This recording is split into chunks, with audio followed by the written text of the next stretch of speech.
doorashada dadban ee ka socota Soomaaliya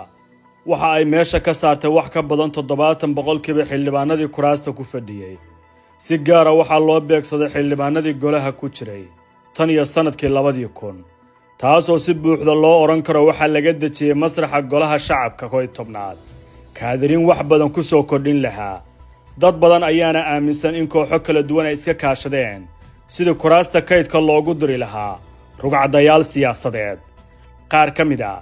siyaasiyiinta 20 sano joogay kuraasta ee waayay hadda ayaa qeyladaan ay jeediyeen waxa ay tilmaameen inay kala dagaalantay hankooda fiila Soomaaliya taasoo durbo hoosta ka xariiqaysa aragtida ah in xubnaha ugu saameynta badan ee madaxweyne Farmaajo ay qabaan in siyaasadda laga saaro cid kasta oo ku raagta fadhiyada lagu go'aamiyo talada dalka ka mamnuucidda golaha shacabka ee meertadan ee Muudey Dalxa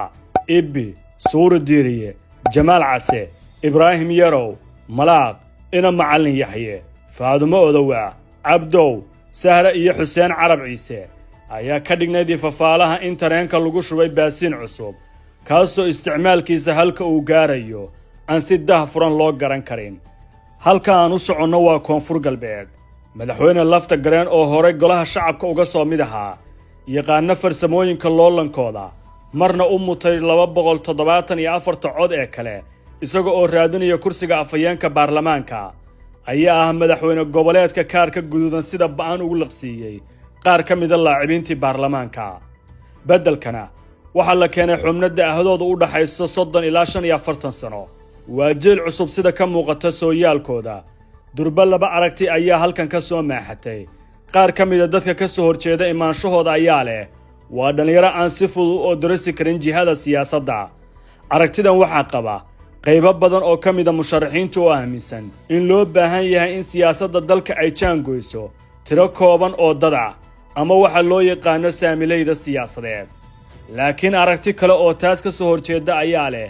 waa jiilkii ku barbaaray dawlad la'aanta waxbarashadana ku heray lacagta ehelkooda dabcan garanaya waxyaabaha muhiimka waa jiilasha dambe iyo kuwa ay hadda ka soo dhexbixeen ee nasiibku ka soo saaray waana aragtida kale ee oranaysa waa in talada ay go'aamiyaan dhalinyarada iyo bulshada ayna qabaan xubno musharaxiin oo uu ka mid yahay madaxweyne Farmaajo waa aragtida ah in shacabka loo dhawaado iyada oo laga gudbayo saamilayda labadan aragtiyood afartii sano ee la soo dhaafay si weyn ayay ugu baratamayeen fagaaraha siyaasadda ka sokow in matalayaasha Somaliland Koonfur Galbeed Puntland iyo qayb ka mid ah Galmudug ay yihiin jiilal cusub haddana 99% waxa lagu keenay inay ku xidhnaan doonaan aragtida madaxweyne goboleedka oo ay qaarkood yihiin musharaxiin kuwana ay dhisayaan saaxiibadooda kale oo musharaxiin ah Lafta Gareen oo tirada guud ee golaha shacabka deegaankiisa Koonfur Galbeed ku yeelan doono ay tahay tan ugu badan ayaa noqon doona ninka loogu raadis badanayo maalmaha doorashada ee nagu soo wajahan sida ka muuqatay habdhaqankiisa siyaasadeed ee soo saaridda xildhibaanada waa inuu keenay xubno aan ka aragti duwanaan karin taasoo ay fin kartay jihadiisa siyaasadeed ugu dambeyn su'aasha maalmaha soo wajahan ee doorashada Soomaaliya ee jawaabteeda la heli doono waa dhiigga cusub ee golaha shacabku ma gudi doonaan abaal siyaasadeedka loo galay mise